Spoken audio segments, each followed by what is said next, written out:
2-4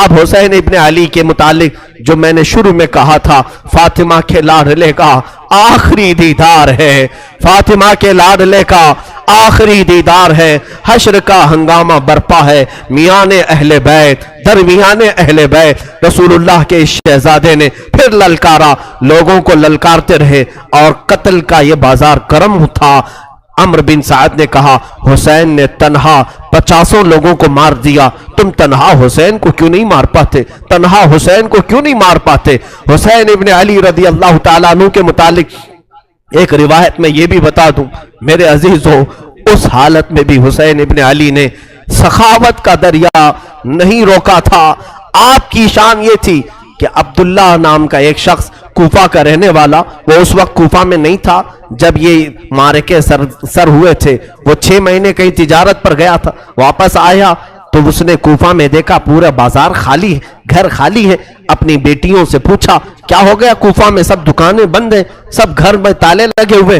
اس کی بیٹی نے کہا سنا ہے حاکم وقت کے خلاف کسی شخص نے بغاوت کی ہے اور اس باغی کا سر کچلنے کے لیے پورے کوفہ والے گئے۔ عبداللہ کہتا ہے مجھے معلوم نہیں تھا کون سا باغی ہے، کس نے بغاوت کی۔ اور پھر ان کی بیٹیوں نے کہا ابا جان آپ بھی گھر میں نہ بیٹھیں، اس لیے کہ حاکم کوفہ ابن زیاد نے اعلان کیا ہے اگر کوفہ میں کسی گھر میں کوئی جوان باقی رہا اور کربلا نہیں گیا تو ہم اس کو تلوار سے چھلنی کر دیں گے، قتل کر دیں گے۔ تو عبداللہ کہتا ہے مجھے ڈر تھا، میری جان کا بھی خوف تھا کہ اگر یہاں رہتے ہوئے پکڑا گیا تو مارا جاؤں گا۔ کہا ٹھیک ہے میں بھی جاتا ہوں اس باغی کے خلاف، اس باغی کو میں بھی مقابلہ کر کے قتل کر سکتا ہوں، دیکھوں گا۔ اپنا گھوڑا لیا، تلواریں لی اور نکلنے لگا۔ بیٹی نے کہا بابا جان بہت سارا لشکر گیا ہے اس باغی کو قتل کرنے کے لیے، آپ بھی اس لشکر میں مل جائیں، اور سنا ہے جنگ کے بعد مال غنیمت ہاتھ آتا ہے، مال غنیمت ہاتھ آتا ہے، جو بھی مال ملتا ہے وہ فوجیوں میں بانٹا جاتا ہے۔ بابا جان مجھے یمنی عقیق پتھر بڑا پسند ہے، یمن کا عقیق پتھر بڑا پسند ہے، اگر وہ مال غنیمت میں مل جائے تو لیتے آ جانا۔ عبداللہ اپنی بیٹی کو رخصت کر کے آیا، وہ کہتا ہے دوپہر کا وقت تھا،